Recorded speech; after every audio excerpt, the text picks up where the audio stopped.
Hi folks, and welcome back to my YouTube channel on this beautiful autumn Adelaide day. I thought I'd do a quick book review for you today.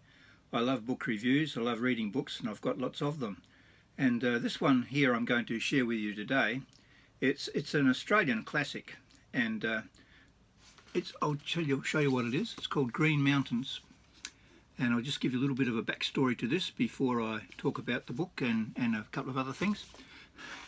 Years ago, my father-in-law Dud was visiting us from the Riverland, where my wife came from, and my dad Glenn was a keen book reader, and Dud was a keen bushman and conservationist and wildlife expert and flora and fauna expert. And my dad said, "Dad," he said, "I've just read this fantastic book, you'd love it," he said. And Dad said to Glenn, "I've only ever read one book in my life." And Dad showed Dad the book, and he said, "And that's the one." Could you beat that? Anyway, so it is a wonderful book by Bernard O'Reilly. It's an Australian classic, and the O'Reillys in Queensland, up in the mountain rainforest in Queensland, they actually still run a famous guest house, the O'Reilly's Guest House, and it's a bird watching mecca for people from all over the world go there, and all over Australia go there, and it's on my bucket list, but I still haven't got there yet. Anyway, this is an interesting story. It's a true story, and in fact it's been made into a film, which I'll put a link to a film that you can watch on YouTube about this whole story afterwards, and I'll also put a link to O'Reilly's Guest House. So you can put a link to O'Reilly's Guest House so you can see where the country where this story comes from.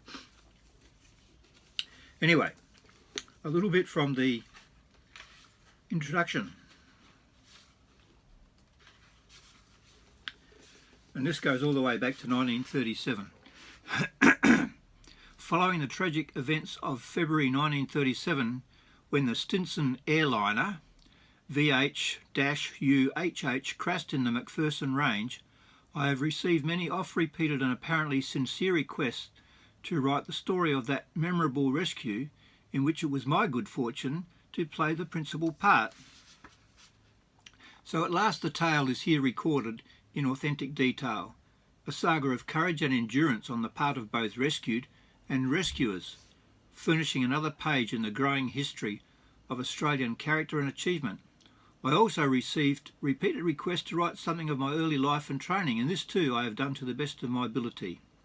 At the time of the rescue, there was much talk of bushcraft and the hardy spirit of the pioneer, which things I think I have portrayed in these chapters. The drama of men and women who wrestle with drought, floods, fire, disease in herds and stock, and other adverse conditions, and who refuse to be defeated, is one which has been, and to some extent still is, an integral part of colonial history.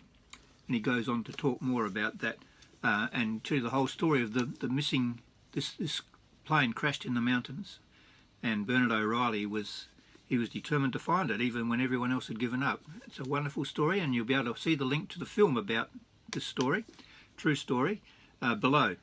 He also there's a compendium of books that he's got too, and this one includes Green Mountains, and it's also got Kalumbembong and Over the Hills, which is more about his places where he grew up and life back in those days when he was a young man.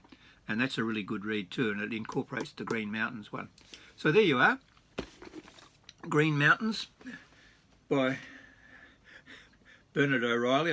Was going to say that if it's the only book you ever read, it'll be a good one.